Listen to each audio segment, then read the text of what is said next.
كثيرا طيبا مباركا فيه كما يحب ربنا ويرضى. يا رب صل وسلم دائما ابدا على حبيبك خير الخلق كلهم. ربنا آتنا من لدنك رحمة وهيئ لنا من أمرنا رشدا. بھائیو دوستو بزرگوں،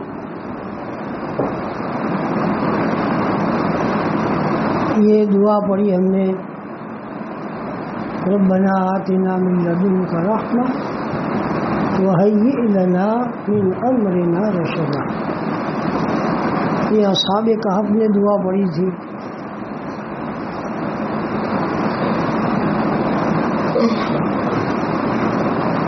زندگی کا میرا تجربہ ہے، اللہ کے فضل و کرم سے جب یہ دعا پڑھی جاتی ہے تو مضمون دماغ میں حاضر نہ ہو، سستی ہو، تو اللہ تعالیٰ سب جو ہے آسان کر دیتے. کل ہم پورے دن سفر سے آئے تھے، بہت تھکے ہوئے تھے، بالکل ہمت نہیں تھی، لیکن اللہ کے فضل و کرم سے یہ دعا پڑھی، اللہ تعالیٰ نے آسان کر دی. یہ آپ کو اس لیے بتلا رہا ہوں کہ ہمیں بھی یہ قرآن کی دعائیں یاد رکھنی چاہیے، پڑھنی چاہیے. سفر میں جاؤ تو سستی آ رہی ہے، کوئی بھی معاملہ ہو، دنیا یا دین کا، اس میں اللہ تعالیٰ سب چیزیں آسان کر. ربنا آتنا من لدنک رحمہ، اے اللہ آپ اپنی طرف سے رحمت عطا فرما دیجیے. وہیئ لنا من امرنا رشدا، ہمارے اس معاملے میں چاہے دینی ہو چاہے دنیاوی ہو، چھوٹا ہو یا بڑا ہو، ہمارے اس معاملے میں اپنی طرف سے رشد، ہدایت اور بھلائی کا انتظام فرما دیجیے. وہیئ لنا من امرنا رشدا. تو میں صبح کہہ رہا تھا بیان میں، اشداء علی الکفار رحماء بینہم. صحابہ کرام میں یہ دونوں صفتیں تھیں، اور اللہ پاک اس کی گواہی دے رہے ہیں کہ ان میں شدت بھی تھی، رحم بھی تھا. غیروں کے اوپر وہ سخت تھے اور آپس میں بڑے رحم دل تھے. آپس میں بڑے رحم دل تھے. ترمذی شریف کی حدیث ہے، جو حدیث جس کو مسلسل بالاولیاء کہا جاتا ہے، الراحمون یرحمہم الرحمن تبارک و تعالی. رحم کرنے والوں پر رحمان رحم کرتا ہے. ارحموا من فی الارض یرحمکم من فی السماء. زمین والوں پر رحم کرو، آسمان والا تم پر رحم کرے گا. اللہ کے رسول صلی اللہ علیہ وسلم کی یہ صفت رحمت آپ علیہ السلام میں سب سے غالب تھی. اور جس میں رحمت ہوتی ہے اس میں جمال ہی جمال ہوتا ہے، جلال نہیں ہوتا. اس لیے ہمارے اندر یہ صفت رحمت پیدا کرنے کی ضرورت ہے، اور یہ آسان نہیں ہے، بہت مشکل ہے. بہت مشکل ہے. غصے کا نہ آنا، کسی کی تکلیف کے اوپر صبر کرنا، خاص کر کے گھروں میں، میاں بیوی میں، بھائی بہنوں میں، ماں باپ اولاد میں، یہ کسی کی تکلیف کو سہ لینا، برداشت کر لینا، بلکہ آگے معاف کر دینا اور اپنے آپ کو سمجھا دینا اور پی جانا، بھائیو دوستوں بزرگوں، یہی ولایت ہے، یہی ولایت ہے۔ ہاں، آدمی عبادت مختصر کرے لیکن اس میں رحمت کی صفت غالب ہو، چھوٹے بڑے کوئی بھی ہو، ہاں چھوٹے بڑے کوئی بھی ہو، اڑوس پڑوس کے کوئی بھی ہو، کسی کی تکلیف کو برداشت کر لینا، یہ بہت بڑی چیز ہے، بہت بڑی چیز ہے۔ اور یہ آدمی اپنی ہنر مندی سے یہ چیز حاصل نہیں کر سکتا۔ جب تک کسی کی صحبت میں نہ رہے تب تک اس میں یہ قیمتی مایا پیدا نہیں ہوتی، بہت مشکل سے یہ چیز پیدا ہوتی، بہت مشکل سے۔ تو یہ حدیث آپ علیہ الصلوۃ والسلام نے فرمایا کہ رحم کرنے والوں پر رحمان رحم کرتا ہے، زمین والوں پر رحم کرو، آسمان والا تم پر رحم کرے گا۔ اور اس کے بڑے فضائل ہیں، اصل میں اس کی اہمیت نہیں ہوتی، اس کی اہمیت نہیں ہوتی۔ آدمی یہ سمجھتا ہے کہ نماز پڑھنے میں، قرآن پڑھنے میں اہمیت، ہاں وہ اپنی جگہ پر ہے، لیکن جو اخلاق ہے، حدیث اللہ کے رسول صلی اللہ علیہ وسلم نے کیا فرمایا؟ بُعِثْتُ لِأُتَمِّمَ مَكَارِمَ الْأَخْلَاقِ، مجھے اللہ نے بھیجا تاکہ اچھے اخلاق کو تام کر کے کامل اخلاق تم کو دکھلاؤں۔ بتلائیے آپ علیہ الصلوۃ والسلام میں اخلاق کتنے اونچے ہوں گے کہ آپ کو اسی کے لیے بھیجا گیا کہ میں جو ہے اچھے اخلاق، اچھے اخلاق۔ تو یہ صفت ہمیں اپنے اندر پیدا کرنی ہے۔ اسی لیے ہمارے مشائخ کہتے ہیں کہ خدمت خلق سے بندہ کتب کے درجے کو پہنچتا ہے، خدمت خلق سے۔ عام طور پر آدمی خدمت نفس کرتا ہے کہ فلاں نے میری بات نہیں مانی، بیوی نے میری بات ٹھکرا دی۔ اصل ہمیں یہ سلیقہ اپنے اندر، زندگی کا یہ نظریہ اپنے اندر پیدا کرنے کی ضرورت ہے کہ ہم اپنا کام خود کریں۔ آرڈر جو کرتے ہیں اس میں بات بگڑ جاتی ہے۔ بخاری شریف کی حدیث ہے، آپ علیہ الصلوۃ والسلام کی صفت اور سنت بتلائی گئی ہے۔ کان رسول اللہ صلی اللہ علیہ وسلم یخدم نفسہ یفلی رأسہ ویحلب شاتہ ویخدم نفسہ۔ آپ علیہ الصلوۃ والسلام 11 بیویاں تھی آپ علیہ السلام کی، لیکن آپ علیہ السلام اپنا کام خود فرماتے تھے، سر میں سے جھول خود نکالتے تھے، بکری کا دودھ خود آپ علیہ الصلوۃ والسلام دھوتے تھے۔ اسی لیے انبیاء کرام علیہ السلام سے بکریاں چرانے کا کام لیا گیا۔ بکریاں چرانے سے عاجزی پیدا ہوتی ہے۔ وما من نبی الا وقد رعى الغنم، وما من نبی الا وقد رعى الغنم وكنت ارعى الغنم لأہل مکہ علی قراریط۔ کوئی نبی نہیں گزرے مگر انہوں نے بکریاں چرائی، کوئی نبی، اللہ تعالیٰ نے کوئی نبی۔ یہ عربی زبان میں منطق میں یہ قضیہ کلیہ ہے، اور اس حدیث سے معلوم ہوا کہ کوئی نبی ایسا نہیں گزرا کہ جس نے بکریاں نہیں چرائی ہو سکتا ہے کہ کوئی نبی ایسے بھی گزرے ہو کہ جنہوں نے اپنی زندگی میں بکریاں چرائی نہ ہو، اس لیے حضرات محدثین کہتے ہیں کہ یہ قضیہ کلیہ خطابیہ ہے، یہ قضیہ کلیہ منطقیہ نہیں ہے۔ عام بول چال میں آدمی ایسا بولتا ہے تو اس سے مراد تمام نہیں ہوتے ہیں، اکثر ہوتے ہیں، اکثر۔ قضیہ خطابیہ یعنی اکثر انبیاء کرام علیہم السلام نے بکریاں چرائیں۔ آپ علیہ السلام سے بھی یہ کام لیا گیا۔